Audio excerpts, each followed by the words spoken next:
की बात की थी, ठीक है जी। हमने और किसकी बात की थी? हमने हल की बात की थी, ठीक है। उसकी राइट रिडक्शन थ्योरी भी करी थी और पुनर्बलन वाला सिद्धांत भी किया। साथ ही साथ हमने रॉबर्ट गैने करे थे। अब रॉबर्ट गैने पे अगर मैं आपसे कहूं कि सिर्फ उनकी कंडीशंस ऑफ लर्निंग, ठीक है, जो उन्होंने सोपानकी में लगा दिए थे सारे अधिगम को, उसके अलावा भी भैया उन्होंने अनुदेशन के बारे में कहा है, ठीक है, उन्होंने और सीखने के प्रतिफलों के बारे में कहा है, उनको करना भी जरूरी है, ठीक है। तो पहले उसको पूरा करेंगे, उसके बाद हम आगे बढ़ेंगे। अगर ये थ्योरी की बात करें रॉबर्ट गैने, तो हमने ये कंडीशंस ऑफ लर्निंग 8 ये तो कर ली थी कि लाइन में कैसे लगा रहा था। सबसे नीचे सिग्नल लर्निंग है, ठीक है, वो हमने लाइन में लगाई थी। और सबसे ऊपर क्या होता है? सबसे ऊपर क्या है बताइए? जो हमारी 8 कंडीशंस 8 टाइप्स ऑफ लर्निंग होती है उसको उसने हायरार्की श्रेणी में लगाया। उसमें सबसे ऊपर वाले स्तर पर क्या होता है? हां, बिल्कुल सही, प्रॉब्लम सॉल्विंग होती है, समस्या समाधान होता है। अब ये 9 इवेंट्स ऑफ इंस्ट्रक्शन देखो, इसको ऐसे याद करना है। सीखने के प्रतिफल हो गए 5, कंडीशंस ऑफ लर्निंग हो गई 8, इवेंट्स ऑफ इंस्ट्रक्शन हो गए 9, ठीक है। तो हमें इस तरीके से इनको याद करना है, ठीक है। अच्छा इनको नमस्ते, ठीक। अब ये है आपके रॉबर्ट मिल गैने। इन्होंने 1916 में ये पैदा हुए और 2002 में इनकी मृत्यु हुई। अमेरिकन एजुकेशनल साइकोलॉजिस्ट है, यानी शैक्षिक मनोविज्ञान पे इनका काम है। भाई इन्होंने ना अनुदेश यानी इंस्ट्रक्शन कैसे देते हैं, ये चीज ऐसे कर लो, ऐसे होना चाहिए, ठीक है। उसको इन्होंने कहा कि बहुत इफेक्टिव है। एक्चुअली क्या था, वर्ल्ड वॉर 2 के टाइम ये ना जो पायलट होते थे उनकी ट्रेनिंग में काम कर रहे थे और उन्होंने देखा कि जिसके अनुदेश जिसके इंस्ट्रक्शंस बहुत ही सही थे, सटीक थे, सरल थे, ठीक है, वो उतने ज्यादा समझ में आते थे पायलट्स को और बेहतर परफॉर्मेंस होता था, ठीक। तो आपका उसी तरीके से जो है आपका रॉबर्ट मिल गैने ने कहा कि भाई फिर तो अनुदेश यानी जो हम इंस्ट्रक्शंस देते हैं यानी जो पढ़ाते हुए निर्देश देते हैं भाई वो तो बड़ा इंपॉर्टेंट है, तो बहुत अच्छे तरीके से देने चाहिए। तो फिर शिक्षा में जहां पे बच्चों को पढ़ाना है तो वहां पर भी हमें अनुदेश ये ऐसे करो, ये ऐसे करो, ये ऐसे करो, उनका सटीक होना, उनका समझ में आना, उनका वो बड़ा इंपॉर्टेंट हो जाता है, ठीक है। ये बात उन्होंने देखी। इसके बाद क्या गया, जैसे अगर एक मेडिकल स्टूडेंट्स की कहानी देखिए, अगर कोई मेडिकल के स्टूडेंट्स हैं, ठीक है, वो क्या कर रहे हैं कि कोई डायसेक्शन कर रहे हैं या फिर कोई ऑपरेशन कर रहे हैं, तो अगर उनको सही इंस्ट्रक्शन मिलता है तो देखिए बिल्कुल सही तरीके से ऑपरेशन हो जाता है। अगर इंस्ट्रक्शन बीच में कुछ गड़बड़ हुई तो देखिए इंसान की जिंदगी भी बन सकती है, उस पे भी बना सकती है। तो बात ये है कि इंस्ट्रक्टर डिवाइस करे न्यू लर्निंग एक्सपीरियंस, बहुत अच्छी तरीके से नए अधिगम अनुभव दे बच्चे को, इंस्ट्रक्टर यानी पढ़ाने वाला यानी कि जो जैसे हम टीचर हैं, ताकि बच्चे कम एरर करें। अब जो गैनी की थ्योरी थी भाई उसने तो अधिगम को 8 लाइन में लगा दिया। अब ना तो ये व्यवहारवादी है, ठीक है, और पूरी तरीके से क्योंकि उन्होंने समस्या समाधान की भी बात की, क्योंकि समस्या समाधान होगा, ठीक है, नहीं मिल पानी है, ठीक है, ठीक है, आन होगा तो भाई उसके अंदर क्या होगा, दिमाग तो लगेगा, ठीक। तो वो हमारा कहीं ना कहीं कॉग्निटिव से भी जुड़ा हुआ है। तो गैनी की थ्योरी है वो व्यवहारवाद जमा नई संज्ञानात्मक सूचना प्रक्रियात्मक जो थ्योरीज होती है, जो आईपी थ्योरीज होती है, दोनों को इसने मिला रखा है। एक फ्रेमवर्क दिया उसने कि भाई जब हम इंस्ट्रक्शंस दे, अनुदेशन दे तो हमें कैसे देने हैं। अब देखिए इसके अगर हम देखें कोई भी विधि होती है, चाहे वो खेल विधि हो, चाहे वो परियोजना विधि हो, ये सब तरीके की विधियां होती है ना, ठीक है। अब मान लीजिए खेल विधि है तो इंस्ट्रक्शनल मेथड क्या होगा, खेल विधि, खेल खेल से हमें सिखाना है, तो हम रिक्वायर्ड कंडीशंस बनाएंगे कि बच्चों को खेलने का सामान देंगे, खेलने की सुविधा देंगे, आजादी देंगे और उस अकॉर्डिंग बच्चा सीखेगा और सीखने के प्रतिफल हासिल करेगा। तो इंस्ट्रक्शनल थ्योरी जैसे अनुदेशात्मक थ्योरी बड़ी चीज है कि हम अनुदेश कैसे देते हैं, कैसे समझाते हैं, क्या कर रहे हैं, और सीखना उसके दौरान हो जाता है। देखिए सीख हम वैसे भी जाते हैं, कई बार अवलोकन से सीख जाते हैं, जिसकी बात आपकी किसने की थी, एक मां को रोटी बनाता देखकर बच्ची उसी से सीख गई कि रोटी ऐसे बनाते हैं, बेटूरा ने कही थी ना। तो वो भी एक तरीके की लर्निंग है, मगर इनके हिसाब से क्या है कि अगर हम अनुदेश इतने अच्छे तरीके से दें, इंस्ट्रक्शंस कि ऐसे करना है, ऐसे करना है, और उस इंस्ट्रक्शंस में, ठीक है, हम रिक्वायर्ड कंडीशंस दें जिससे अधिगम हो तो बेहतर तरीके से सीखने के प्रतिफल होते हैं। अरे भाई सिंपल सी बात है, जब तुम पढ़ाने जाओ, ठीक है, तुम्हारा सीधा बच्चे सीख लेंगे ऐसे बोल के आप क्लास में आ गए, तो ऐसे थोड़ी सीखेंगे। तुम कोई एक विधि का यूज करोगे, तुम अकॉर्डिंग इंस्ट्रक्शंस दोगे, सीखने की कंडीशन बनाओगे, ठीक है, तभी तो बच्चा सीखेगा और याद नहीं सीख लेंगे, ऐसे नहीं होता। तो इंस्ट्रक्शनल मेथड्स के अनुसार अनुदेशात्मक सिद्धांत बहुत जरूरी है। ये चीज समझ में से हुआ है ये बीच में फ्लक्चुएट, जिससे क्या हो तुम सीख पाओ, सीख किसके बारे में पाओ, गैलेनी के बारे में, टोलमैन के बारे में और रॉजर्स के बारे में। और जो सीखने के प्रतिफल लक्ष्य है वो सीखने के प्रतिफल जो कि सब्जेक्ट विशेष आधारित है वो तुम पा लो, ठीक। ये समझ में आ गया भाई? किसको कोई दिक्कत है इस पेज पे? इसने कहा जिसने इंटीग्रेट की टेक्सोनॉमी ऑफ लर्निंग आउटकम्स, इसने सारे जो सीखने के प्रतिफल तीनों डोमेन के होते हैं, चाहे वो संज्ञानात्मक पक्ष हो कॉग्निटिव डोमेन, चाहे वो भावात्मक पक्ष हो अफेक्टिव डोमेन, चाहे वो साइकोमोटर डोमेन यानी मनोवैज्ञानिक पक्ष हो, तो तीनों को जो है इसने इंटीग्रेट करने यानी समेकित करने की बात की, ठीक है। एक बार मैं सारा समझाऊंगी, आगे बढ़ते हैं। अब ठीक, अब गैने के सीखने के प्रतिफल की बात आ गई। एक बार मैं काम करती हूँ, गैने पूरा करा देती हूँ। और अब देखिए सीखने के प्रतिफल हमने क्या कहे थे कि भाई 5 हैं। तो उसने कहा पहला होता है आपका शाब्दिक सूचना, वर्बल हो गया यानी कि बोलकर जो आप सूचनाएं दे रहे हैं। पुराना याद किया होगा, अगर मैं आपसे कोई फैक्ट पूछ लूं, जैसे इनसाइट थ्योरी किसने दी थी, तो गैस्टाल्टवादियों ने दी थी, अंतर्दृष्टि का सिद्धांत, तो ये हो गई हमारी शाब्दिक सूचनाएं, ठीक है। इसके बाद आती है हमारी बौद्धिक सूचनाएं। बौद्धिक यानी कि संज्ञान से जुड़ी हुई भाई, जिसमें ज्यादा दिमाग लगता है। हम दो चीजों के बीच में विभेद कर पाएं, ये जो स्क्वायर है ये एक ट्रायंगल है, इसकी 4 भुजाएं हैं, इसकी 3 भुजाएं हैं। मूर्त ठोस कॉन्सेप्ट हमें दिख जाए, ठीक है, जो मूर्त चीजों से जुड़ा हुआ है, जैसे कि ये एक गिलास है जो सामने दिखाई दे रहा है। एक होता है डिफाइंड कॉन्सेप्ट जो संप्रत्यय है, उसको हम डिफाइन कर पाए, ये इसके फीचर्स हैं, ठीक है, ये इसका एग्जांपल है, ये इसका बेस्ट एग्जांपल प्रोटोटाइप है, ये इसका एग्जांपल नहीं है। इसके बाद हम नियम बना पाए, ठीक है। इसके बाद हम और हाई फाई नियम बना पाए। हमें बहुत नहीं रटना है बेटा, हमें सिर्फ इतना याद करना है। रॉबर्ट गैने ने सीखने के प्रतिफल 5 दिए, कंडीशंस ऑफ लर्निंग 8 दी और इवेंट्स ऑफ इंस्ट्रक्शन अनुदेशात्मक घटनाएं जो है 9 दी। रॉबर्ट गैने जो थे उन्होंने शैक्षिक मनोविज्ञान में इनका बहुत ज्यादा काम है। भाई ये पायलटों की ट्रेनिंग दे रहे थे, इनको लगा भाई जो सीधे सही डायरेक्शन सही इंस्ट्रक्शन देते हैं। आप सभी ने वो वाली मूवी देखी होगी धमाल, ठीक है, ठीक है, धमाल मूवी देखी है ना, जिसमें वो जब प्लेन उड़ा रहा होता है, ठीक है, तो वो जो इंस्ट्रक्शंस दे रहा होता है कि प्रतिक्रिया प्रतिक्रिया वो दबा देता है, उधर नहीं दबाना था। तो वहां पर अनुदेशन अगर सही तरीके से नहीं देते तो देखिए उनका प्लेन बिल्कुल क्रैश होने को गया, उसी के टावर के ऊपर से गया। तो यही बात है कि हमें अनुदेश कैसे दे रहे हैं, हम उस हिसाब से सीखना होगा। अगर मैं सही से आपको इंस्ट्रक्शंस दे रही हूं तो आप बेहतर तरीके से सीखेंगे, ठीक है, याद आ गया? हां। इसके बाद आ गया आपका ये व्यवहारवाद और नए संज्ञान जिसमें आईपी जिसमें दिमाग लगता है, प्रॉब्लम सॉल्विंग उससे जुड़ी हुई है।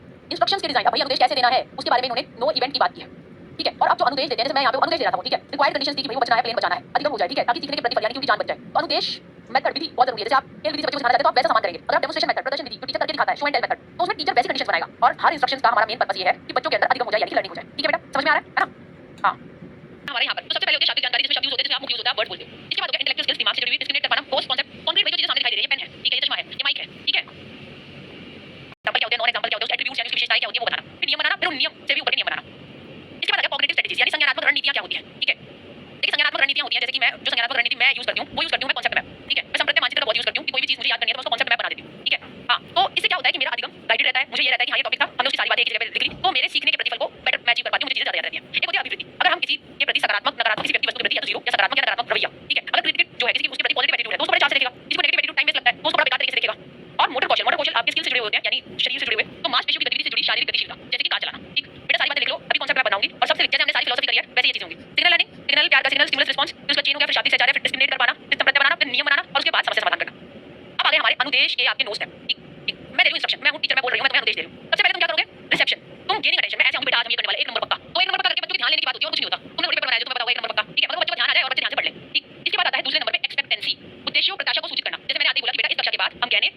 हमारे जो रॉजर्स हैं वो हमारे पूरे हो जाएंगे। फिर क्या करेंगे, रिट्रीवल। मैं ऐसी ऐसी चीजें आपसे पूछने की कोशिश करूंगी कि अगर तुमने इसके बारे में पहले पढ़कर आए हो बीएड में, बीएड में, तो चीजें तुम्हें याद आ जाए। इसके बाद सेलेक्टिव परसेप्शन, यानी कि ऐसा नहीं कि मैं अपनी किताबों की चित्र में नहीं लगा दी, मैं बहुत ही अच्छी तरीके से चयन कर आप समा देती हूँ, स्टिमुलस देती हूँ, उद्दीपक जिसको तुम ध्यान देकर देख रहे हो। ठीक है, परसेप्शन होता है कि एक जो आप चीज देख रहे हो प्रत्यक्षीकरण, उसके साथ अर्थ जोड़ना। ठीक, ये जो स्लाइड है इसका तुम अर्थ जोड़ रहे हो कि कैने ने जो 9 इवेंट्स ऑफ इंस्ट्रक्शन दिया है ये उनमें से है। इसके बाद आ गया सिमेंटिक एनकोडिंग। ठीक है, अर्थकूट संकेत संकेत। ठीक है, अर्थकूट संकेत का अर्थ क्या है कि जो कुछ मैंने तुम्हें अभी समझाया, ठीक है, मैं गाइडेंस दे रही हूँ ताकि तुम अपने दिमाग में अर्थ बना पाओ और जो ये जानकारी से समझ बना रहे हो उसको संगठित कर पाओ। ये बात समझ में आ गई? ठीक, इसके बाद रिस्पॉन्ड, बीच में मैं सवाल पूछ लेती हूँ ताकि मुझे पता चले तुम्हारा प्रदर्शन कैसा है, तुम्हें चीजें समझ में आ रही है या नहीं। ठीक है, पुनर्पलन कर देती हूँ, जो बच्चा सही जवाब देता है उसको दे देती हूँ, वाह शाबाश बेटा बहुत बढ़िया। ठीक, फिर रिट्रीवल। मान लो कि इसके बाद मैं एक 4-5 नंबर का क्वेश्चन लेके आ गई और फिर मैंने तुम्हें वो टेस्ट किया। ठीक है, तो मैं देख लूंगी अगर सब बच्चे सही जवाब लगा रहे हैं तो मुझे समझ आ गया, नहीं लगा रहे तो भाई कोई गड़बड़ है, दोबारा पढ़ाना पड़ेगा। जनरलाइजेशन का मतलब ये है कि जो चीज तुमने समझी है अब तुम उसको और नहीं भी स्थानांतरित कर पा रहे हो। अब तुम डीपीएलएसबी का मॉक लगाते हो, चाहे पीआरटी का, चाहे एनटीटी का, चाहे ये क्वेश्चन कहने का आपका यूजीसी नेट में आ जाए, मगर तुमने कहने पर रखा है तो तुम अपना रिटेन किया हुआ दिमाग में जो तुमने धारण कर रहा है उसको आप ट्रांसफर कर पाओगे। समझ में आ गया? ठीक, चलो हो जाओ शुरू। ये है, अब बताओ कितने प्रतिफल कितने दिए इन्होंने लर्निंग आउटकम्स, और लिखने हैं बताने हैं वो। मुझे ऐसा लगता है तुम्हें छोटे बच्चों की तैयारी करवाना पड़ेगा, मुझे साथ ही साथ लिखवा कर, वरना तुम करेक्शन यानी कि अनुदेश चन के क्रम वो कितने दिए भाई वो नोट दिए। ठीक है, यही बात है ना इसकी। चलो एक काम करते हैं, अनुदेशन के क्रम लिखते हैं। सबसे पहले क्या होता है, अनुदेशन के क्रम में पहले क्या उल्टा शुरू करते हैं। ठीक है, वो सबसे बाद वाला आपको याद रहता है। ठीक है, recency fact, primary fact starting वाला याद रहता है। हां, सबसे पहले क्या है, सेलेक्टिव अटेंशन, यहां देख लो कोई बात नहीं। सबसे पहले रिसेप्शन, जिसमें आप रिसेप्शन, एक्सपेक्टेंसी, रिट्रीवल। रिसीव किया, रिसेप्शन, एक्सपेक्टेंसी बेटा ये हम करने वाले हैं आज, एक्सपेक्टेंसी यानी प्रत्याशा। इसके बाद क्या आएगा तीसरे नंबर पे, भाई मैं ये लिखवा रही हूं अभी 9 इवेंट्स ऑफ इंस्ट्रक्शन मूल रूप पे कहां पहुंच रहे हो। ठीक है, लास्ट में जनरलाइजेशन है वो। ठीक है, retrieval, selective, retrieval, selective perception यानी कि बिल्कुल आपको ध्यान से सामान दे रही हूं ताकि आप एक उसके साथ अर्थ जोड़ पाओ। फिर क्या आएगा, सिमेंटिक इनकोडिंग यानी अर्थपूर्ण आप जो है अपने दिमाग में जोड़ लेते हो। ठीक है, नोवा जो है वो हमें पता है जनरलाइजेशन है यानी कि सामान्यीकरण है। ठीक, इससे पहले क्या होगा, रिस्पॉन्ड करोगे, रीइंफोर्समेंट मिलेगा और रिट्रीवल कर पाओगे। रिस्पांस मैं सवाल पूछूंगी उनके ऊपर अनुक्रिया दोगे। ठीक है, रीइंफोर्समेंट मैं सही वाले जो बच्चे जवाब देंगे उनको पुनर्बलन करूंगी। ठीक है, और उसके बाद आएगा आपका रिट्रीवल। ठीक, ये हो गया आपके अनुदेश के नुक्रम। ठीक है, अब यहाँ पर हम यहाँ जाते हैं आपके 8 कंडीशंस ऑफ लर्निंग। सबसे नीचे होती है आपकी साइन लर्निंग। ठीक, इसके बाद 2 3 4 5 6 7 8 सबसे ऊपर प्रॉब्लम सॉल्विंग होती है। यहाँ पे रूल होता है, रूल लर्निंग। यहाँ पर होती है आपकी संप्रत्यय लर्निंग। ठीक है, ये बीच में बहुत जल्दी से दूसरे नंबर पे क्या है। ठीक है, साइन लर्निंग के बाद क्या आता है भाई, एसआर। ठीक है, फिर आ गया चेनिंग, फिर आ गया शाब्दिक सहचार्य।